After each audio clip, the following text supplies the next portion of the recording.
Welcome to our channel సత్యం విహారీ. ఇప్పుడు మనం చూడబోయే ప్రాంతం తొట్లకొండ. పదండి చూద్దాం.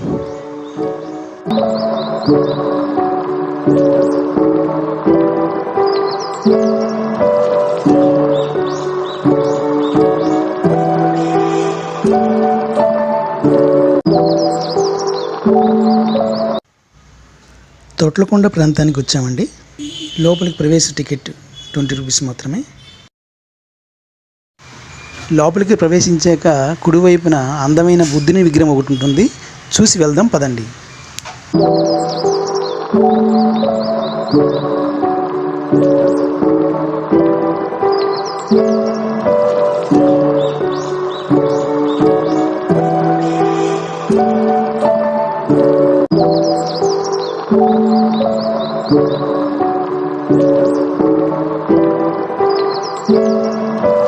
ఇదే బౌద్ధ క్షేత్రం అండి. లోపలికి ప్రవేశిద్దాం పదండి.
చాలా విశాలమైన ప్రాంగణం ఇది.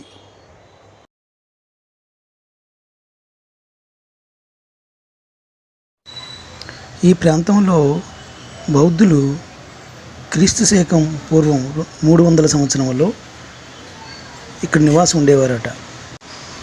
ఈ తవ్వకాల్లో ఏర్పడినవి ఈ బౌద్ధ స్తూపాలండి. ఇది అతిపెద్ద స్తూపం. దీనికి అనుసరించి మరొక 3 స్తూపాలు చిన్నవి కూడా ఉన్నాయి.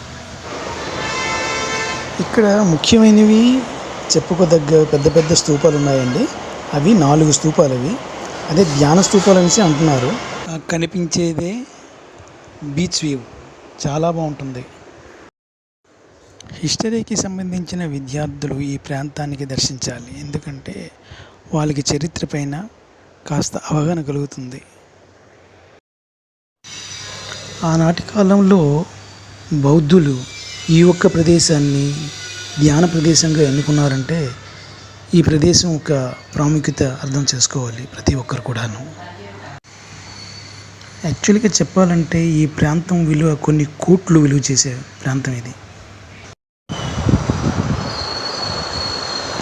వేల కొలది పర్యాటకులు ఈ ప్రాంతాన్ని దర్శించడానికి ప్రతిరోజు వస్తుంటారు.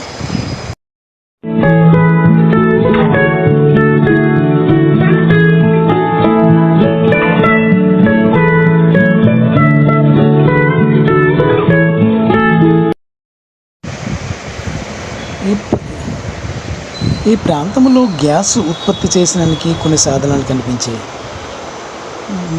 ఆవు తాలిగి గుబురు పేడ ఇవన్నీ కలిసి గ్యాస్ ఉత్పత్తి చేయడానికి పూర్వకాలంలో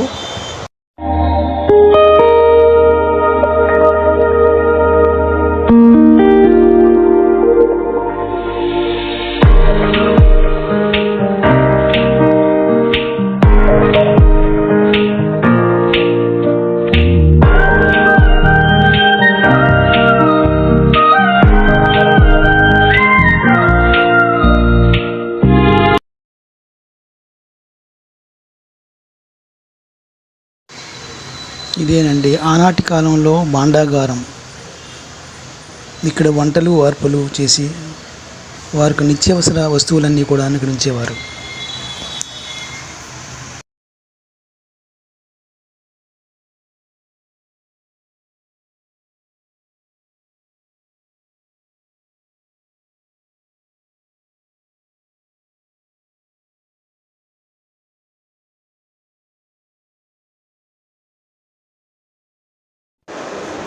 చరిత్రకు సంబంధించిన స్కూల్ పిల్లల్ని ఈ ప్రాంతానికి తెచ్చుకొని బోధిస్తే బాగుంటుంది.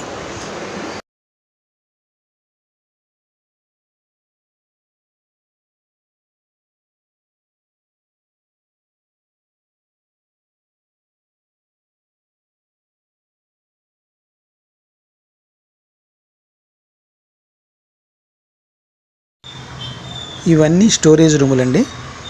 చూద్దాం పదండి.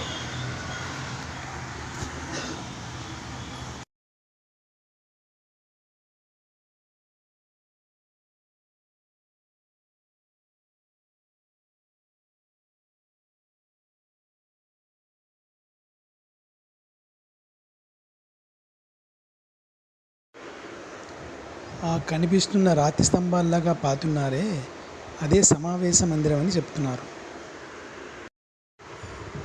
మనకి తెలియని విషయాలు ఎన్నెన్నో ఇందులో కనిపిస్తున్నాయండి. ఆ పురావస్తు శాఖ వారు తప్ప మనం చెప్పడం కొంచెం కష్టమే. వాళ్ళ యొక్క ప్రధాన దైవం బుద్ధుడు. కానీ ఈ ప్రదేశం అంతా ఎక్కడ చూసినా బుద్ధుని విగ్రహం ఒకటి కనిపించట్లేదు, ఎంట్రన్స్ గేట్ దగ్గర తప్ప.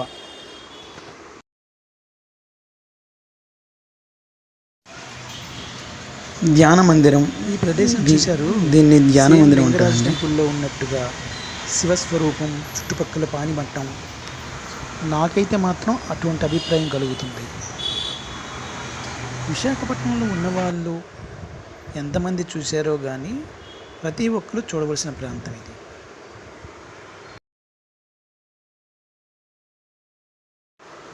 ఈ ప్రాంతమంతా కూడాను శివమయం లాగా అనిపిస్తుంది. బుద్ధమయం కన్నా శివమయమే ఎక్కువ కనిపిస్తుంది.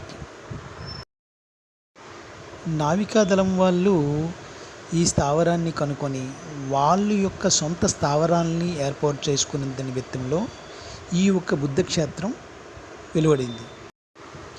చరిత్రకు సంబంధించిన విషయాలు ప్రతి ఒక్కరూ తెలుసుకోవాలి.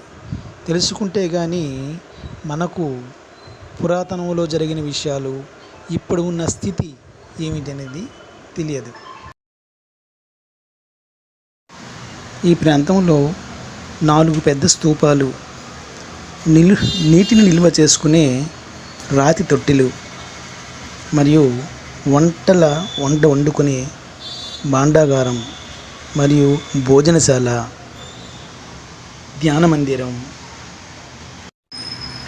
ఇవన్నీ కూడా కలిపి ఈ యొక్క క్షేత్రం యొక్క విశిష్టతను తెలియపరుస్తున్నాయి.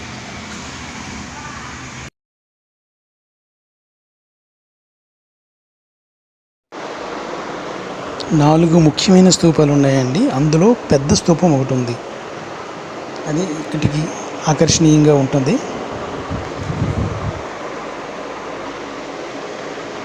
ఈ స్తూపాలు ఒక ప్రాముఖ్యత ఏమిటనేది సరిగ్గా అర్థం కావడం లేదు.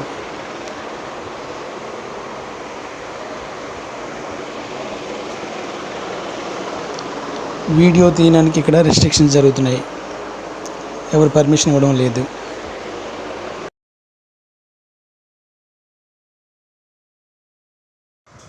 1800 సంవత్సరాలు గడిచిన చెక్కు చెదరని కట్టడాలు ఇంకెన్ని వందల సంవత్సరాలు చూస్తాయో ఏంటో.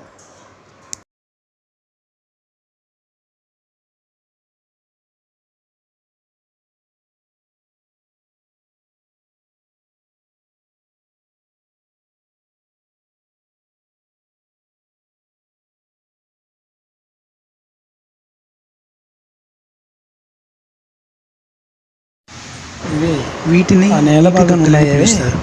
అవే నీటి తొట్టిలు. ఇక్కడ పెద్ద పెద్ద తొట్టిలు నీరు స్టోరేజ్ ఉంచుకోవడానికి 2 వీటిని ఉపయోగించుకొని నీళ్ళ ఆధారంగా ఏర్పాటు చేసుకుంటారు.